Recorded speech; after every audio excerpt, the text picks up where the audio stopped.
Hello friends, welcome to Junior Shine Academy. Junior Shine Academy में आपका स्वागत है।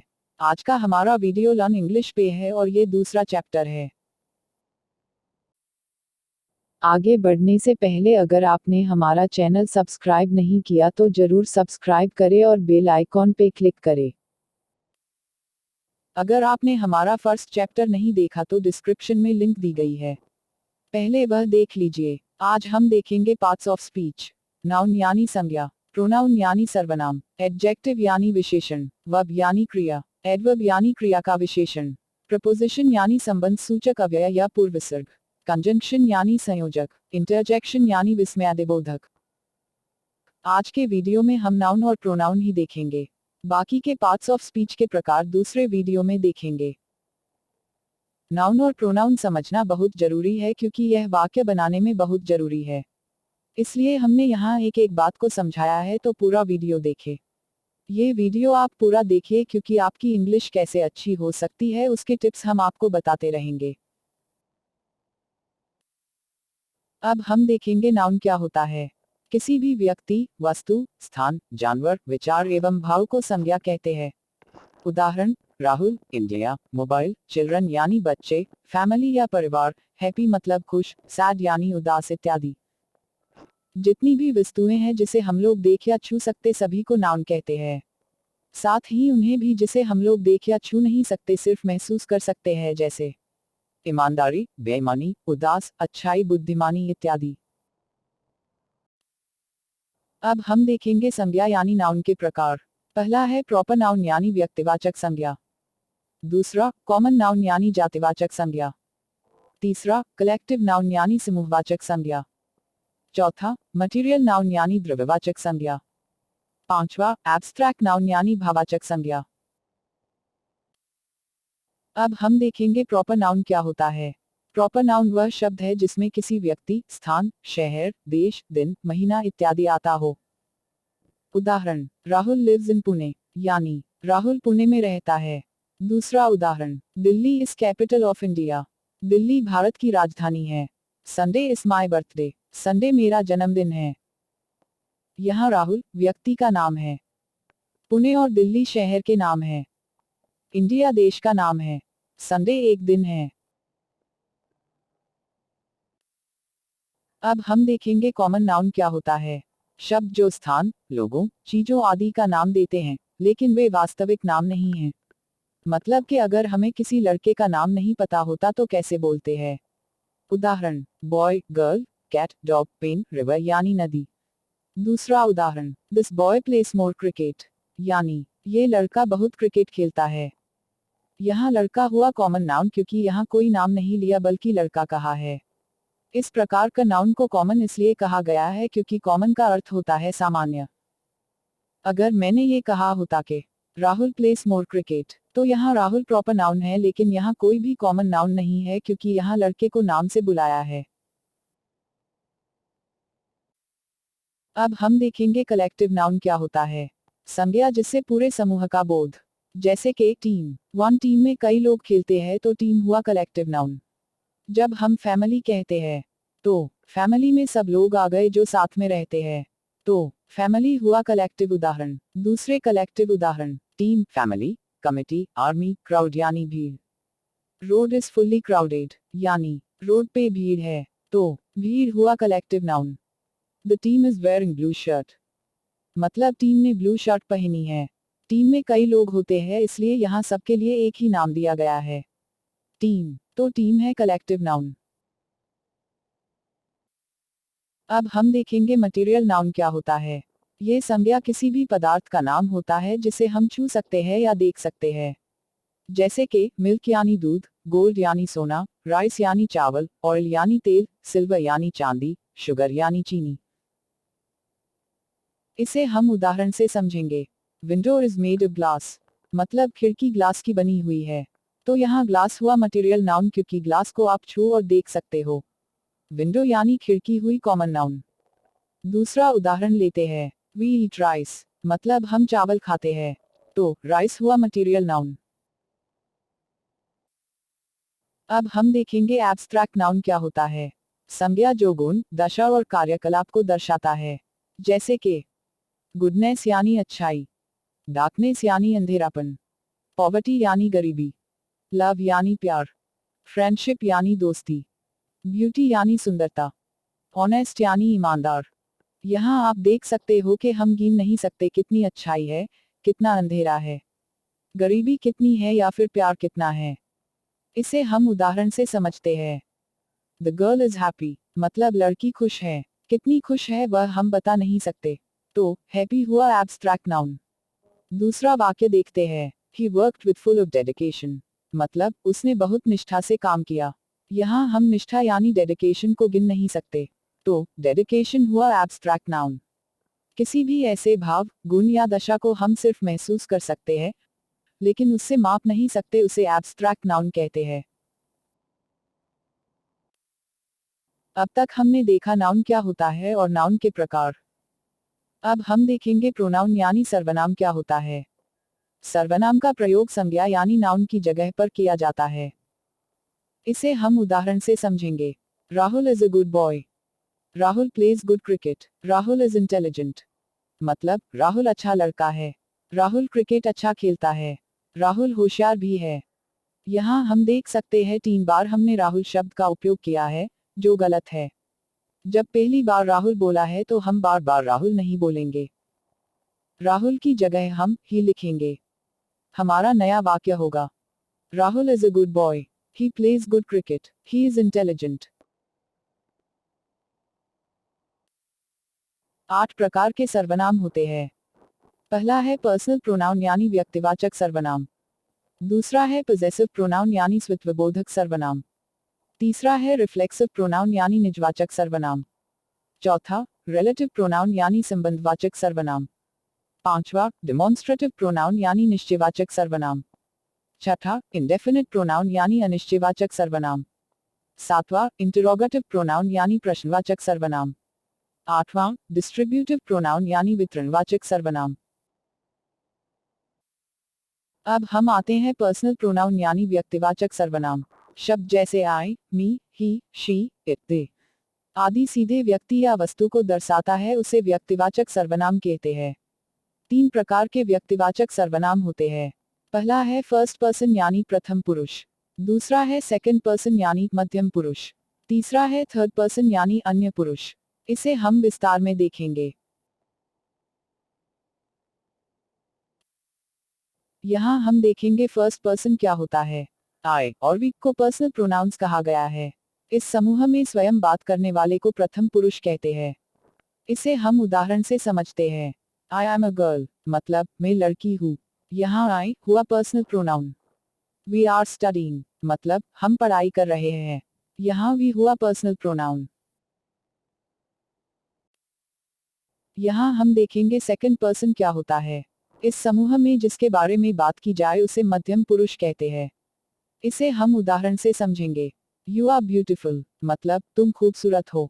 यहाँ किसी दूसरे के बारे में बात की गई है, तो यू हुआ सेकंड पर्सनल नाउन। यहाँ हम देखेंगे थर्ड पर्सन क्या होता है। इसमें उस तीसरे व्यक्ति या वस्तु का बोध होता है जिसके बारे में चर्चा की जा रही है। ही, शी, इट और दे इस श्रेणी के पर्सनल प्रोनाउन हैं। इसे हम उदाहरण से समझेंगे। He is a boy, they are children, she is a girl, it is a book. अब हम देखेंगे पोजेसिव प्रोनाउन यानी स्वित्वबोधक सर्वनाम। वैसा सर्वनाम जिसमें स्वयं के भाव का बोध हो उसे कहते हैं। जैसे कि माई, माइन, हर्स, योर्स। इसे हम उदाहरण से समझेंगे। दिस इज माई हाउस, मतलब यह मेरा घर है। यहाँ माई हुआ पोजेसिव प्रोनाउन क्योंकि घर मेरा है, ऐसा कहा गया है। दूसरा उदाहरण लेते हैं। दिस इज माई बुक, मतलब यह मेरी किताब है। अब हम देखेंगे रिफ्लेक्सिव प्रोनाउन यानी निजवाचक सर्वनाम। वैसा सर्वनाम जिसमें निजत्व का बोध हो और अधिपत्य का एहसास कराता हो। आसान शब्दों में, जब सब्जेक्ट खुद के बारे में या फिर जब वह खुद ही कार्य करने वाला हो तब रिफ्लेक्सिव प्रोनाउन के शब्दों का प्रयोग करता है। My self, your self, himself, herself, itself, ourselves, themselves, ये सब रिफ्लेक्सिव प्रोनाउन है। यहाँ आपने देखा होगा प्रोनाउन के पीछे सेल्फ जोड़ा गया है। इसे हम उदाहरण से समझते हैं। I will do it myself, मतलब यह मैं खुद करूंगा। यहाँ व्यक्ति खुद का कार्य खुद ही करने की बात कर रहा है, तो myself हुआ रिफ्लेक्सिव प्रोनाउन। दूसरा उदाहरण लेते हैं। You have hurt yourself, मतलब तुमने अपने आप को चोट पहुंचाई है। यहाँ yourself हुआ रिफ्लेक्सिव प्रोनाउन क्योंकि व्यक्ति ने खुद को ही चोट पहुंचाई है। यहाँ आप देख सकते हो कैसे रिफ्लेक्सिव प्रोनाउन लिखा गया है। रिफ्लेक्सिव का अर्थ होता है कर्मकर्ता, यानी खुद के बारे में बात करना। जब हम खुद के बारे में बोलते हैं तो ये व्यक्ति हो सकता है या फिर पूरा समूह, जैसे टीम। आप देख सकते हो यहाँ हमने कहीं पे सेल्फ लिखा है और कहीं पे सेल्व्स लिखा है। सेल्फ वहाँ लिखा जाता है जहाँ एक ही व्यक्ति की बात होती है। सेल्व्स वहाँ लिखा जाता है जहाँ बहुत सारे लोगों की बात कही गई हो। इसका आप स्क्रीनशॉट ही ले लीजिए क्योंकि इंग्लिश में रिफ्लेक्सिव प्रोनाउन का उपयोग बहुत बार किया जाता है और हमें पता होना चाहिए कब सेल्फ और सेल्व्स का उपयोग करना है। अब हम देखेंगे रिलेटिव प्रोनाउन यानी संबंधवाचक सर्वनाम। ऐसे सर्वनाम जो संबंध का बोध कराता हो। आसान शब्दों में, वो नाउन जो दो वाक्यों को जोड़ता है और अपने से पहले नाउन के साथ संबंध प्रकट करता है। That, who, which, whom, whose इत्यादि रिलेटिव प्रोनाउन है। इसे हम उदाहरण से समझेंगे। That man is my brother, मतलब जो आदमी खड़ा है, वो आदमी मेरा भाई है। यहाँ that हुआ रिलेटिव प्रोनाउन क्योंकि यहाँ man को that से बताया गया है। दूसरा उदाहरण लेते हैं। The boy who called me yesterday is my brother, मतलब कल जिस लड़के ने कॉल किया था वह मेरा भाई है। यहाँ who हुआ रिलेटिव प्रोनाउन क्योंकि बॉय को हमने यहाँ दो वाक्य को who से जोड़ा है। इसमें पहला वाक्य है The boy called me yesterday, दूसरा वाक्य है The boy is my brother। इसको हमने एक वाक्य में बना दिया who लिख के क्योंकि दोनों ही वाक्य में एक ही लड़के के बारे में कहा गया है। यहाँ आप देख सकते हो कैसे रिलेटिव प्रोनाउन का उपयोग किया गया है। आसान शब्दों में रिलेटिव का अर्थ होता है किसी एक बात को दूसरी बात के साथ जोड़ना जिसे दोनों वाक्य का मतलब ना बदले। यहाँ who, whom, which, why, when, where, whose और that रिलेटिव प्रोनाउन है और कैसे उपयोग किया गया वह हम समझेंगे। पहले आते हैं who पे। ये तब लिखा जाता है जब हम सब्जेक्ट के बारे में बात कर रहे हैं। The musician who wrote this song is Indian, मतलब जिस म्यूजिशियन ने गाना लिखा है वह भारतीय है। यहाँ हमने who शब्द का उपयोग करके दो वाक्य जो एक साथ लिखा है। इसको अगर दो वाक्य में लिखना हो तो ऐसे लिख सकते हैं। The musician wrote the song, The musician is Indian। अब आते हैं whom पे। ये तब लिखा जाता है जब हम ऑब्जेक्ट के बारे में बात करते हैं। This is a boy whom I met yesterday, मतलब कल मैं जिस लड़के से मिला वह ये है। यहाँ I यानी में हुआ सब्जेक्ट और जिसके बारे में बात कर रहे हैं बॉय हुआ ऑब्जेक्ट। ऑब्जेक्ट को हमने whom के साथ जोड़ा है। अब समझते हैं which के बारे में। ये हम जानवर, पक्षी या फिर निर्जीव चीजों के लिए लिखा जाता है। This is the food which Mary made, मतलब ये खाना मेरी ने बनाया है। यहाँ फूड है निर्जीव इसलिए इसे which से जोड़ा गया है। अब समझते हैं why कब लिखते हैं। Why का अर्थ होता है क्यों और ये तब लिखते हैं जब हम कोई कारण जानना चाहते हैं या बताना चाहते हैं। Do you know why market is closed, मतलब क्या तुम्हें पता है मार्केट क्यों बंद है। अब आते हैं when पे। ये तब लिखते हैं जब हम किसी भी बात का टाइम जानना चाहते हैं। Do you know when will market open, मतलब क्या तुम्हें पता है मार्केट कब खुलेगा। अब आते हैं where पे। ये जगह पूछने के लिए बोला जाता है। Do you know where market is, मतलब क्या तुम्हें पता है मार्केट कहाँ पे है। Whose तब लिखते हैं जब हम ये जानना चाहते हैं कि ये चीज किसकी है। Whose keys are there on the floor, मतलब ये चाबी किसकी है। ठीक तब लिखते हैं जब हम इंसान, जानवर या फिर निर्जीव के बारे में बात कर रहे हैं। The car that we bought is stolen, मतलब जो कार हमने ली थी वह चोरी हो गई।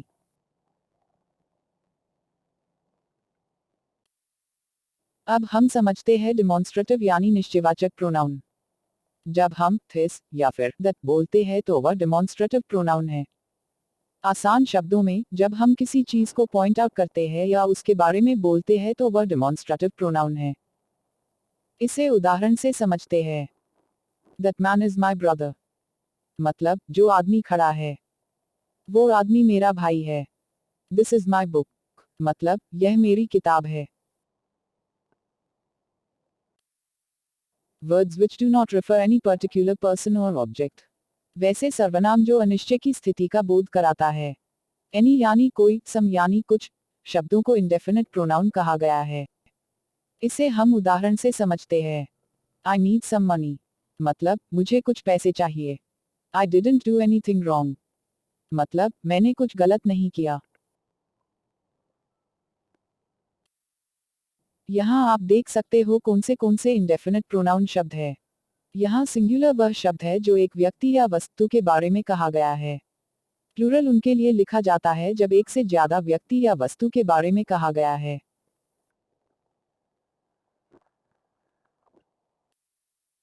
अब यहाँ हम देख रहे हैं इंडेफिनिट प्रोनाउन के उदाहरण. Nobody else offered to go out. मतलब किसी ने बाहर जाने को नहीं कहा. There is nothing interesting in the book. मतलब किताब में कुछ इंटरेस्टिंग यानी दिलचस्प नहीं है. No one believes them. कोई भी विश्वास नहीं कर रहा. Everything was ready for the party. सब कुछ तैयार था पार्टी के लिए. यहाँ हमने प्लूरल शब्द का उपयोग किया है क्योंकि पार्टी में बहुत सी चीजों का इंतजाम करना पड़ता है. वैसे ही दूसरे उदाहरण आप देख सकते हो कैसे इंडेफिनिट प्रोनाउन लिखा गया है.